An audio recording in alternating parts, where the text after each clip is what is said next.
Hi guys, today we're doing intersection of multiple arrays.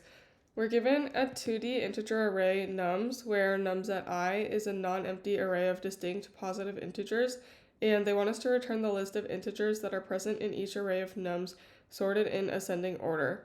So we're given an example down here where nums equals this array, and we output 3, 4 because the only integers that are present in each of these inner arrays is 3 and 4. And the way we can check this is if the number of like a certain element shows up the same amount of times as the number of inner arrays that we have. So in this case, like 3, we can see appears 3 times, and there's 3 of these inner arrays. So that's how we know to return 3 here. And the same thing with 4. 4 appears 3 times, which is the same as the number of inner arrays. And we know, for example, not to return 1 because we can see here 1 only appears twice, and we have 3 of these inner arrays, so it doesn't appear in the last one. So to do that, we will want to keep track of the counts of each of the numbers in the array. So like for 1, we could map to 2. 2, we would map to 2 because there's 2 2s. 3, we would map to 3 because there's 3 3s, and so on. So to do that, we'll want a hash map. So we can initialize a hash map just to keep track of each number and their counts. So we'll also want to populate our hash map with all of the keys and values. So we'll just loop through nums to do that.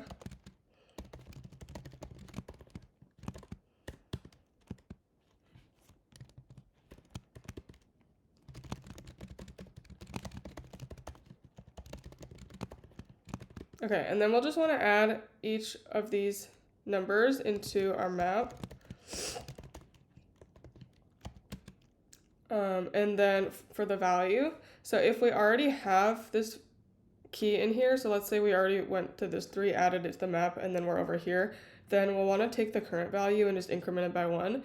But if we don't already have that key in our map, so if like let's say we're at the first 3, then we'll just want to add it and set the value to 1. So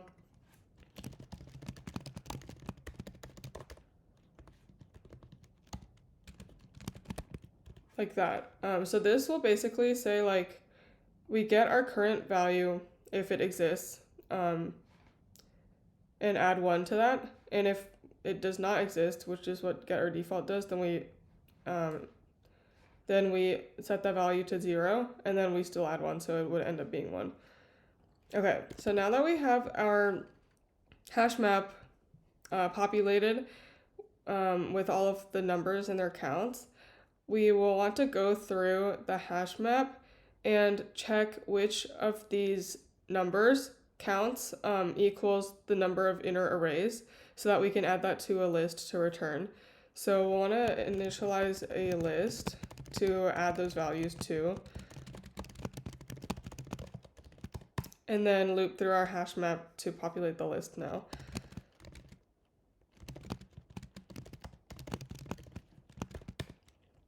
So as we're iterating through the hash map, we just want to check if each of these numbers counts equals the length of the nums array. So if getKey is equal to nums.length, then we will just add that number to our list. Okay, and then now that our list is populated, so I don't know if you guys remember, but for hash maps, there's no order to the elements, to the keys, I mean. So it might not necessarily be in ascending order after we add it to the list, especially. So we'll want to sort that and then just return our list.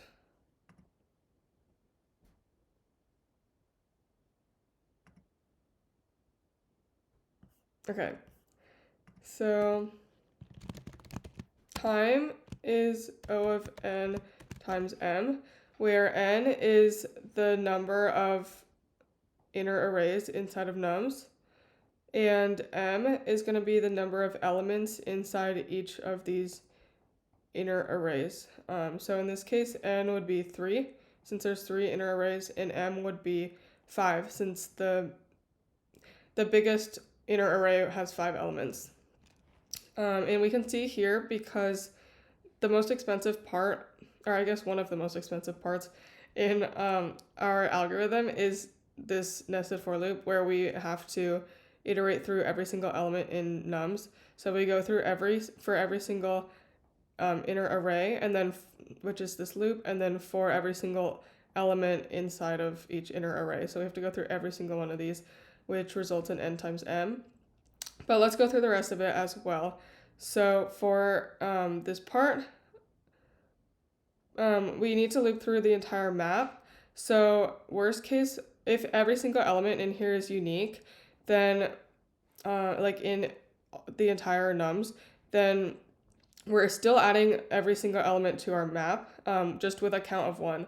So this would still result in a runtime of O of n times m. But since we already have that up here, it doesn't really add anything to our runtime. And then collections.sort, once we add the elements to our list, then our list is only going to contain O of m, because we don't have like every single, like we only have the some of the keys in our list, right? Like 3, 4, that's it.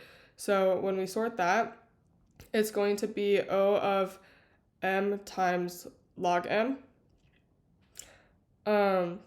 which also doesn't really matter because this is still worse, so we go with this one.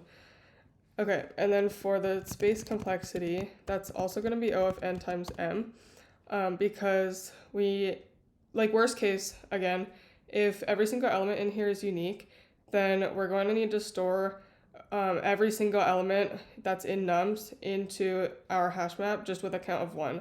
So that would be n times m total. And then down here, like the only other thing we have is the array list, which just stores O of m, so that's smaller. So we still just go with this bigger one. But yeah, that's it for this problem. I hope that helped, and let me know what problem you want me to see next. Bye, guys.